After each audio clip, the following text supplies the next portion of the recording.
1995년쯤에 자동차 보닛을 직접 열어보신 기억 혹시 있으신가요? 청취자님도 기억하실지 모르겠는데 박용성 전문가의 1990년대 행보가 딱 등장합니다. 네, 엔진 시험 팀장을 맡고 계셨더라고요. 방금 말씀하신 막 쏟아져 나오던 시절이잖아요. 맞습니다. 그 기술들이 실제로 시험대 위에서 검증하시던 분입니다. 야, 당시 엔진 시험실은 박용성 전문가는 이 시기에 내연기관의 효율이 어떻게 극대화되는 자를 어떻게 통제해야 하는지 뼛속 깊이 체득하셨을 겁니다. 차연이 들거든요. 어떤 의문이죠? 자동차 회사들이 단순히 차를 좀 더 빨리를 들여서 2700바짜리 연료 분사기를 개발했을까요? 제조사들이 핵심을 정확히 짚으셨습니다. 기업이 자발적으로 그 엄청난 비용들의 등을 떠밀어서 그 물리적 한계를 돌파하게 만든 보이지 않는 규제와 기술의 숨바꼭질가 시작됩니다. 숨바꼭질. 1995년쯤에 자동차 보닛을 직접 열어보신 기억 혹시 있으신가요? 청취자님도 기억하실지 모르겠는데 그때만 해도 본인 안쪽은 완전 그 노골적인 기계공학의 세계였잖아요. 그렇죠. 그 시커먼 기름때 묻은 부품들이 다 드러나 있던 시절이죠. 네, 막 뜨거운 열기를 뿜어내는 거대한 금속 엔진 블럭이 한가운데 딱 자리 잡고 있고 왜 고무벨트가 요란하게 돌아가면서 수많은 파이프들이 막 혈관처럼 얽혀 있었거든요. 맞아요. 문제가 생기면 운전자가 직접 어디서 기름이 새는지, 어떤 벨트가 끊어졌는지 눈으로 확인할 수 있었어요. 스패너 하나 들고 어떻게든 뚝딱뚝딱 원인을 찾아내던 아주 물리적인 공간이었죠. 진짜 손에 기름 묻혀가면서 말이죠.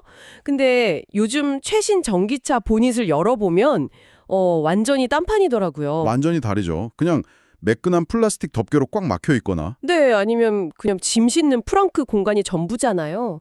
자동차의 진짜 심장이라는 배터리랑 모터는 차체 바닥 저 깊숙한 곳에 무슨 두꺼운 장갑차 같은 팩 안에 꽁꽁 숨어버렸고요. 맞습니다. 이제 자동차는 눈에 보이는 기계적 마찰이 아니라 그 눈에 보이지 않는 수천만 줄의 소프트웨어 코드 그리고 복잡한 화학 반응으로 통제되거든요. 그러니까요. 거대한 쇳덩어리 기계가 순식간에 거대한 디지털 스마트폰으로 변해버린 셈이에요. 정확한 표현입니다. 물리적인 마찰의 시대에서 눈에 보이지 않는 에너지와 데이터의 시대로 그야말로 거대한 전환이 일어난 거죠. 자, 늘 새로운 배움을 찾아오시는 청취자님, 오늘의 심층 탐구에 오신 것을 환영합니다. 오늘 우리는 바로 이 자동차 보닛 아래에서 일어난 극적인 진화의 장막을 한번 걷어내 보려고 합니다. 네, 오늘 다룰 자료들이 꽤 흥미롭죠. 10년 넘게 대한민국 모빌리티 산업의 최전선에서 이 변화를 온몸으로 겪어낸 박용성 전문가의 활동 포트폴리오입니다. 현장 엔지니어의 시선이 아주 생생하게 담겨있는 자료들입니다. 자, 하나씩 풀어보죠. 오늘의 미션은 이렇습니다. 모빌리티의 역사는 자동차 껍데기가 어떻게 멋지게 변했느냐, 그게 아닙니다. 바로 에너지를 어떻게 통제하고 다루느냐의 역사거든요. 핵심을 잘 짚어주셨네요. 우리는 오늘 내연기관의 황금기부터 환경 규제의 압박, 그리고 전동화 시대까지 이어지는 이 거대한 문명적 전환을 이 모든 단계를 직접 설계하고 목격한 한 사람의 발자취를 따라가며 해부해보겠습니다. 이 긴 서사를 제대로 이해하려면요.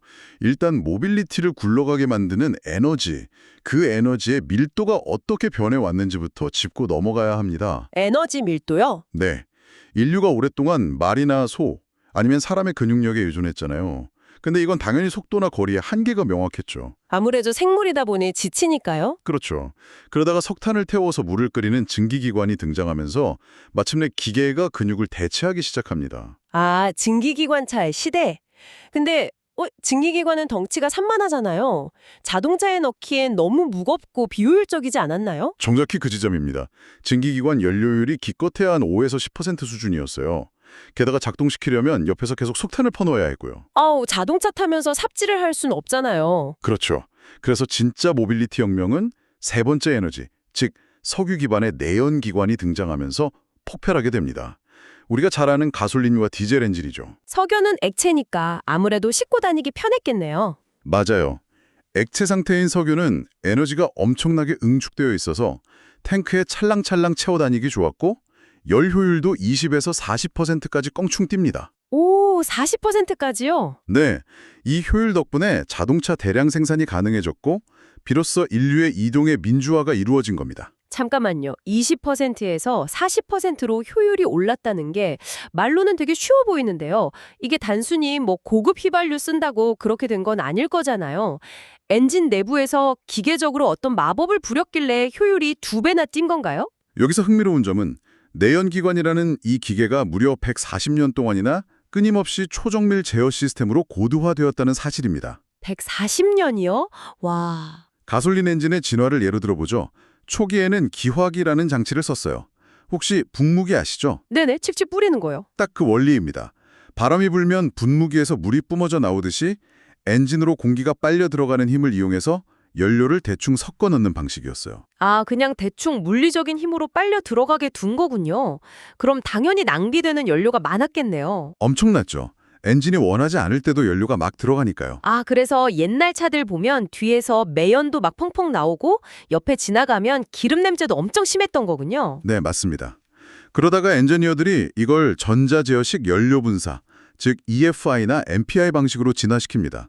컴퓨터가 계산을 해서 밸브 앞쪽에 연료를 딱 필요한 만큼만 쏘아주는 거죠. 오, 드디어 컴퓨터다 개입하는군요. 하지만 엔지니어들은 여기서 만족하지 않았습니다. 마침내 GDI, 즉 가솔린 직분사 엔진을 만들어내는데요. 이건 아예 실린더 안쪽, 그러니까 폭발이 일어나는 그 한 가운데로 연료를 직접 고압으로 쏴버리는 기술입니다. 잠시만요. 실린더 내부라면 그 불꽃이 막 튀고 피스톤이 미친 듯이 오르락내리락하는 극한의 환경이잖아요. 거기에 연료를 직접 쏜다고요? 네, 타이밍을 기가 막히게 맞춰서요. 와, 이건 그러니까 옛날엔 분무기로 물을 대충 뿌리던 걸 이제는 초정밀 3D 프린터로 잉크를 0.001초 단위로 계산해서 원하는 위치에 정확히 타격하는 수준으로 바뀐 거네요. 아주 적절한 비유입니다. 근데 디젤 엔진 쪽으로 가면 엔지니어들의 이 집착이 더 무시무시해집니다. 디젤요? 트럭이나 SUV에 많이 들어가는 거요? 네, 디젤은 가솔린처럼 불꽃을 튀겨서 폭발시키는 게 아니에요. 공기를 꽉 압축해서 엄청 뜨겁게 만든 다음에 거기에 연료를 흩뿌려서 스스로 폭발하게 만듭니다. 아, 압측착화 방식이요? 맞습니다. 과거 기계식 디젤 엔진에서 커먼 레일이라는 시스템으로 넘어가면서 엄청난 물리적 도약이 일어납니다. 연료를 밀어내는 압력이 초기 1350바에서 나중에는 2700바까지 치솟게 되거든요. 2700바요? 아니, 숫자로만 들으면 감이 잘 안 오는데요. 우리 일상적인 대기압이 1바잖아요. 2700바면 심해 27000m 아래의 수압 수준이라는 건데 엔진 속에서 그 압력을 견딜 수 있나요? 금속이 찢어지지 않아요? 그러니까 대단한 거죠. 그 엄청난 압력을 견디는 특수 파이프, 즉 레일에 연료를 가둬두었다가 바늘구멍보다 훨씬 작은 미세한 노즐을 통해서 엔진 내부로 쫙 분사하는 겁니다. 근데 왜 그렇게까지 압력을 높이는 거예요? 안 터지는 게 신기한데? 압력이 높을수록 연료가 아주 미세한 안개 입자처럼 쪼개지기 때문입니다. 입자가 작아지면 공기 중에 산소랑 닿는 면적이 넓어지잖아요. 그럼 폭발이 훨씬 완전하게 일어납니다. 아, 찌꺼기 없이 싹 다 타버리는 거군요. 빙고! 매연은 줄고 힘은 강력해지는 마법 같은 원리죠. 진짜 엔지니어들이 물리적 한계까지 금속을 깎고 다듬었네요.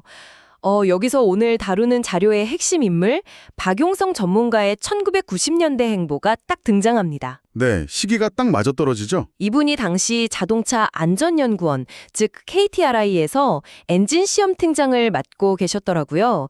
방금 말씀하신 EFI, GDI, 커먼레일 같은 당대 최고의 내연기관 기술들이 막 쏟아져 나오던 시절이잖아요. 맞습니다. 그 기술들이 실제로 2700바의 압력을 버티는지, 효율은 카탈로그대로 제대로 나오는지 직접 시험대 위에서 검증하시던 분입니다. 야, 당시 엔진 시험실은 말 그대로 굉음과 매연, 그리고 기술적 혁신이 부대치는 최전선이었겠네요. 박용성 전문가는 이 시기에 내연기관의 효율이 어떻게 극대화되는지, 연비를 단 1% 올리기 위해서 엔진 내부의 공기 흐름이나 연료 입자를 어떻게 통제해야 하는지 뼛속 깊이 체득하셨을 겁니다. 자, 여기서 정말 흥미로운 부분이 등장합니다.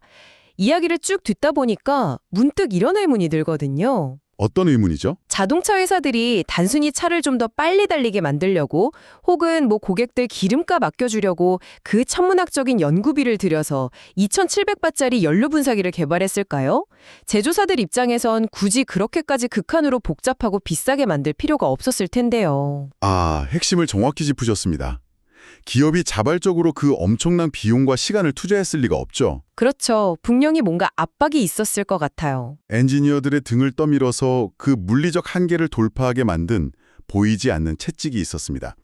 바로 환경 규제죠. 여기서 모빌리티 역사의 두 번째 챕터, 규제와 기술의 숨바꼭질가 시작됩니다. 아, 숨바꼭질.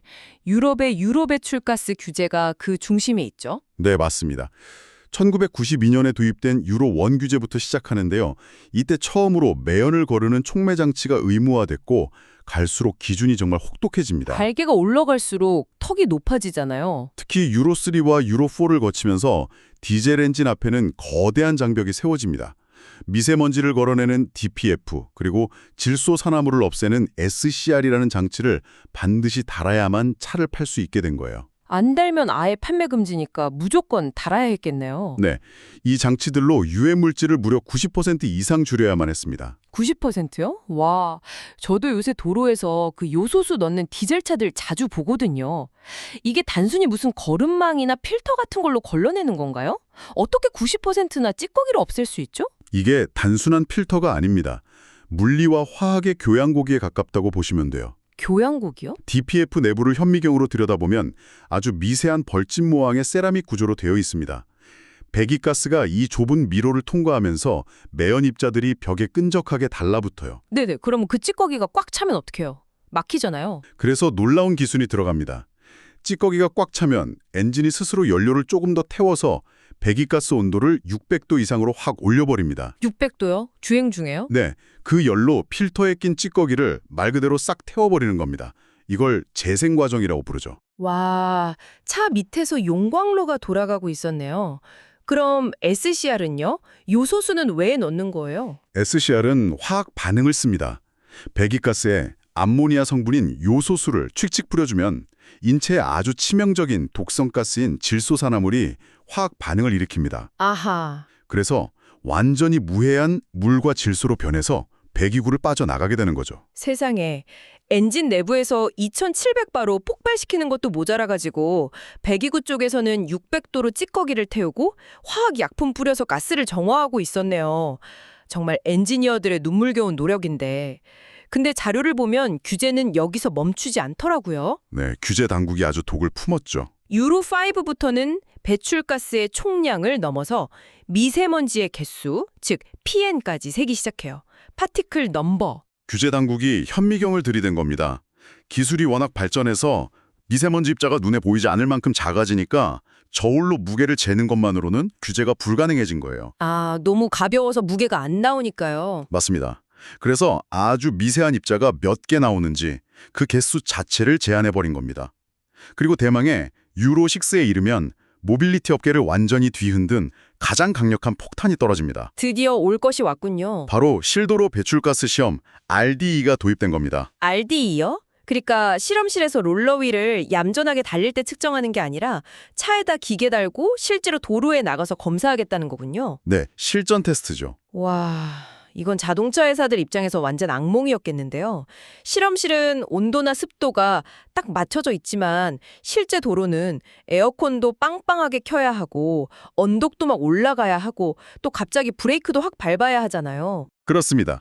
그동안 일부 제조사들은 자동차의 컴퓨터, 즉 ECU를 교묘하게 조작해서 실험실 모드를 인식하게 만들었어요. 아, 꼼수를 썼군요. 네, 보닛이 열려 있고 조향대, 즉 운전대가 좌우로 안 움직이면 아, 지금 검사받고 있구나 하고 매연 저감 장치를 100% 풀가동하는 겁니다. 모범생 코스프레를 하는 거네요. 그러다가 실제 도로에 나가서 운전대가 움직이기 시작하면 장치를 쓱 꺼버려서 연비랑 출력을 높이는 꼼수를 썼던 거죠. 이게 적발되면서 전 세계가 발칵 뒤집혔고 결국 RDE라는 혹독한 실도로 측정 방식이 도입된 겁니다. 이걸 더 큰 그림과 연결해보자면 정부 당국이랑 산업계 사이에 엄청난 싸빠 싸움이 있었겠네요. 제조사들은 막 물리적으로 불가능하다, 당장 우리 공장 문 닫으란 소리냐 하면서 저항했을 테고요. 엄청난 로비와 반발이 있었죠. 여기서 다시 박용성 전문가의 2000년대 이후 이력이 아주 빛을 발합니다. 이분이 KTRI의 친환경 연구실장과 안전기준 국제화센터장으로 자리를 옮기시잖아요. 네, 커리어의 엄청난 전환점이죠. 1990년대에 엔진의 성능을 한계까지 끌어올리던 엔지니어가 이제는 정반대의 위치에서 자동차 제조사들에게 이것보다 더 깨끗하게 만들어라 라고 요구하는 규제 설계자가 된 겁니다. 아니, 엔진의 생리랑 한계를 누구보다 잘하는 분이 규제를 딱 잡고 있으니까 제조사들 입장에서는 꼼수를 부릴 수가 없었겠네요. 내가 다 해봐서 아는데 이거 됩니다. 이러셨을 거 아니에요. 바로 그겁니다. 박용성 전문가는 내연기관의 기술적 한계와 잠재력을 가장 깊이 꿰뚫어 보고 있었습니다. 네네. 따라서 단순히 환경단체 요구만 듣고 내일부터 매연 재료로 만들어라 식의 불가능한 규제를 내놓는 대신에 산업계가 도달할 수 있는 가장 아슬아슬한 극한의 목표치를 설정하고 국제 기준을 조율하는 역할을 해낸 겁니다. 아, 절묘한 줄타기를 하셨군요. 맞습니다.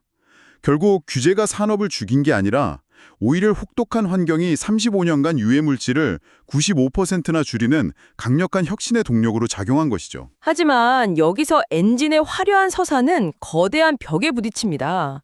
내연기관을 아무리 정교하게 깎고 다듬고 아까 말한 화학 필터를 덕지덕지 달아서 매연을 95%나 줄여도요.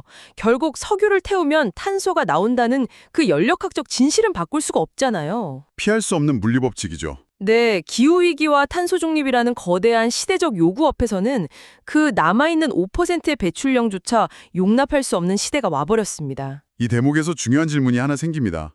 과연 석유를 태우는 것이 에너지를 이동 수단으로 바꾸는 최선의 방법일까요? 아까 최고로 진화한 내연기관 효율이 40% 남짓이라고 하셨죠. 맞습니다. 140년을 피땀 흘려 발전했는데도 나머지 60%의 에너지는 열과 소음으로 그냥 허공에 버려진다는 뜻입니다. 아깝네요, 진짜. 이 근본적인 물리적 한계, 즉 연력학의 벽 앞에서 자동차 산업은 결국 엔진을 포기하게 됩니다. 그리고 전기와 수소라는 새로운 패러다임, 즉 전동화 시대로 넘어가게 되는 거죠. 와, 무대를 장악하던 엔진이라는 그 화려한 주인공의 정체성에 엄청난 지각 변동이 일어난 거네요. 2015년 이후에 본격화된 전동화 단계들을 쭉 보면 그 몰락의 과정이 아주 선명하게 보입니다. 처음엔 하이브리드, HEV가 등장했죠. 네, 하이브리드 단계까지만 해도 엔진은 여전히 공동 주연이었습니다. 주인공 대접을 받았군요. 엔진이 직접 바퀴를 굴리면서 브레이크 밟을 때 버려지는 제동 에너지를 회수해서 모터가 힘을 살짝 보태는 식이었죠. 하지만 외부에서 전기를 직접 꽂아 충전하는 플러그인 하이브리드, 즉 PHEV로 넘어가면서 엔진의 입지가 훅 좁아집니다. 출퇴근 같은 단거리 도심 주행에서는 그냥 100% 모터로만 달리고 배터리가 다 떨어졌을 때만 엔진이 잠에서 깨어나니까요. 엔진 입장에서는 자존심이 꽤 상하는 일이죠. 근데 여기서 결정타는 주행거리 연장형 전기차, 이른바 EREV 모델입니다. EREV요? 이건 구조가 어떻게 다른가요? EREV 구조에서 엔진은 아예 자동차의 바퀴와 물리적으로 연결되어 있지도 않습니다. 바퀴랑 연결이 안 되어 있다면 엔진이 차를 굴리는 게 아니라는 뜻인가요? 맞습니다. 충격적이죠.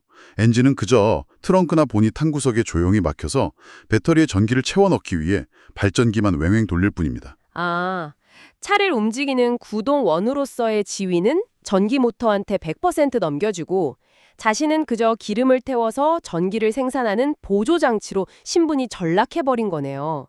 완전히 짐짝 취급인데요. 왜 그렇게 모터에게 자리를 내줬을까요? 전기 모터의 에너지 효율은 무려 80에서 90%에 달합니다. 와, 90%요? 네, 40%짜리 내연기관이랑은 아예 게임 자체가 되지 않는 효율성이죠. 구동계의 제왕이었던 내연기관의 씁쓸하지만 필연적인 퇴장이네요. 하지만 주인공이 모터와 배터리로 바뀌었다고 해서 이 새로운 모빌리티가 완벽한 건 아니지 않습니까? 당연하죠. 새로운 문제가 생겼습니다. 그러니까 고치면 되는데 지금은 배터리 내부에서 일어나는 화학적 폭발이나 소프트웨어 오류가 눈에 안 보여서 훨씬 두렵게 느껴집니다. 정확한 지적입니다. 기계적 결함의 시대에서 화학적, 소프트웨어적 결함이 생존을 위협하는 완전히 새로운 시대가 열린 겁니다. 속을 알 수가 없으니까요. 전기차 바닥에 깔린 리튬이온 배터리 내부는요, 아주 불안정한 화학 물질들이 얇은 막 하나를 사이에 두고 꽉 차 있습니다. 이 중 셀 하나에 미세한 단락이 생겨서 열이 나기 시작하면 온도가 순식간에 수백 도로 치솟습니다. 아, 그게 열폭주 현상이군요. 네, 열폭주가 일어나면 옆에 있는 셀들까지 연쇄적으로 폭발을 일으킵니다. 외부에서 물을 뿌려도 진압하기가 극도로 어렵죠. 게다가 모터의 특성도 내연기관이랑 완전히 다르잖아요. 엔진은 엑셀을 밟으면 붕 하면서 RPM이 서서히 올라가고 힘이 붙는데 전기 모터는 밟는 즉시 100%의 최고 토크, 즉 힘이 팍 터져 나오죠? 바로 그 점이 무서운 겁니다.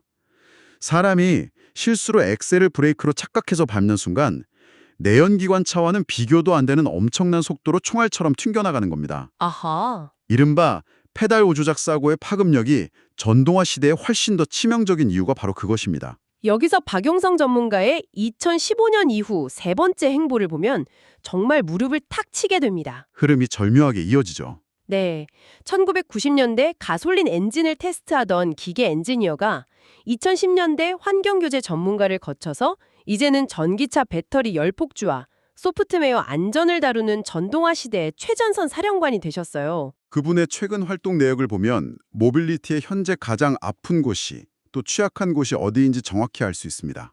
어떤 활동을 하셨나요? 2022년에 전기차 화재가 사회적 공포로 막 번질 때 배터리의 화학적 특성을 고려해서 충전율을 40에서 80% 사이로 유지하는 것이 안전하다고 언론을 통해 선제적인 가이드라인을 제시하셨죠. 아, 무조건 100% 꽉꽉 채우는 게 좋은 게 아니군요. 네.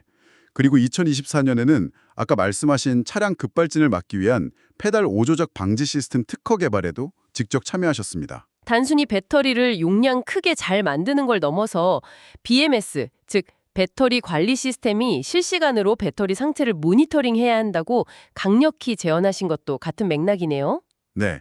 다 쓴 전기차 배터리를 ESS, 에너지 저장 장치로 재활용하는 정책까지 이끄셨고요. 정말 쉴 틈 없이 달려오셨네요. 이분의 커리어가 왜 중요한지 아십니까? 청취자님들도 주목하셔야 할 부분인데요. 전기차 시대의 안전은 코딩 기술이나 배터리 화학 지식 하나만 안다고 해결되는 게 아닙니다. 그럼요. 무려 140년 동안 내연기관 자동차가 도로 위에서 쌓아온 차체 역학, 제동 시스템, 극한의 날씨와 도로 환경에서 기계가 어떻게 반응하는지에 대한 뼈저린 경험이 밑바탕에 있어야만 합니다. 아, 과거의 유산을 무시하면 안 된다는 거군요. 맞습니다. 구시대의 물리적 기계역학과 신시대의 화학, 소프트웨어를 모두 꿰뚫고 융합할 수 있는 사람만이 진정한 안전 시스템을 설계할 수 있는 것이죠. 그래서 이 모든 게 대체 무슨 의미일까요? 청취자님, 오늘 우리는 모빌리티라는 거대한 진화의 서사를 박용성이라는 한 전문가의 30년 발자취를 통해 쫙 관통해 보았습니다. 네, 정말 숨가쁜 저정이었죠. 인류가 에너지를 다루는 방식이 근육과 석탄을 넘어서 석유로, 그리고 마침내 전기와 수소로 전환되는 길고 긴 여정, 그 안에서 2700바의 압력을 견디며 진화했던 내연기관의 눈멀겨운 사투. 그리고 실험실의 꼼수를 걷어내고 실제 도로의 맑은 공개를 강제했던 유로 규제에 보이지 않는 채찍도 있었고요. 맞습니다. 그리고 140년 제왕이었던 엔진을 뒷방 발전기로 밀어내고 배터리와 소프트웨어가 자동차의 심장이 된 오늘날의 전동화 혁명까지, 그의 이력서는 단순한 개인의 이력이 아니라 그 자체로 모빌리티 문명 전환의 살아있는 역사서였습니다. 이 30년의 역사가 우리에게 던지는 메시지는 아주 명확합니다. 미래의 기회는 단일 기술 하나에만 집착하는 사람에게는 결코 열리지 않습니다. 융합적인 시각이 필요하겠네요. 네, 배터리를 잘 아는 것을 넘어서 그것이 자동차라는 시스템 안에서 기계적으로 어떻게 작동하고 규제 환경의 압력을 어떻게 이겨내며 우리 사회의 에너지망과 어떻게 연결되는지 그 거대한 맥락을 짚어내는 통합적 사고력, 그것만이 새로운 시대의 생존 조건이 될 것입니다. 자, 이제 오늘의 심층 탐구를 마무리하면서 청취자 여러분께 조금 도발적인 화두를 하나 던져보려고 합니다. 오, 어떤 질문이죠? 우리가 방송 초반에 자동차 본닛 안쪽이 직관적인 쇳덩어리에서 복잡한 화학과 소프트웨어의 암호문으로 완전히 변해버렸다고 말씀드렸죠. 네, 물리에서 데이터로 넘어왔죠. 그렇다면 머지않은 미래, 운전대마저 아예 사라지고 인간의 개입이 0%가 되는 완전 자율주행 시대가 도래했을 때 국가와 사회는 무엇을 검사하고 무엇을 엄격하게 규제하게 될까요? 과거에는 매연이나 분진이었는데 말이죠. 맞아요. 과거 유로 규제 시절에는 배출가스 찌꺼기나 타이어에서 떨어지는 분진을 현미경으로 검사했다면 다가올 미래에는 위급 상황에서 이 자동차의 소프트웨어가 어떤 윤리적 판단을 내리는지, 탑승자를 살릴 것인지 보행자를 살릴 것인지 결정하는 그 알고리즘의 도덕성을 검사해야 하지 않을까요? 와, 알고리즘의 도덕성을 규제한다? 정말 소름 돋는 포인트네요. 네, 소프트웨어의 윤리적 코드를 일일이 뜯어보고 강제하는 전혀 보이지 않는 차원의 새로운 시대의 유로 규제가 우리를 기다리고 있을지도 모릅니다. 청취자 여러분은 어떻게 생각하시나요? 이거 오늘 밤에 잠들기 전에 꽤 깊게 생각해 볼 만한 주제네요. 오늘 준비한 심층 탐구는 여기까지입니다. 이 30년의 여정이 당신의 일상에 그리고 기술을 바라보는 시각에 새로운 영감이 되었기를 바라며 저희는 다음 심층 탐구에서 더 흥미롭고 깊이 있는 이야기로 찾아오겠습니다. 함께해 주셔서 감사합니다.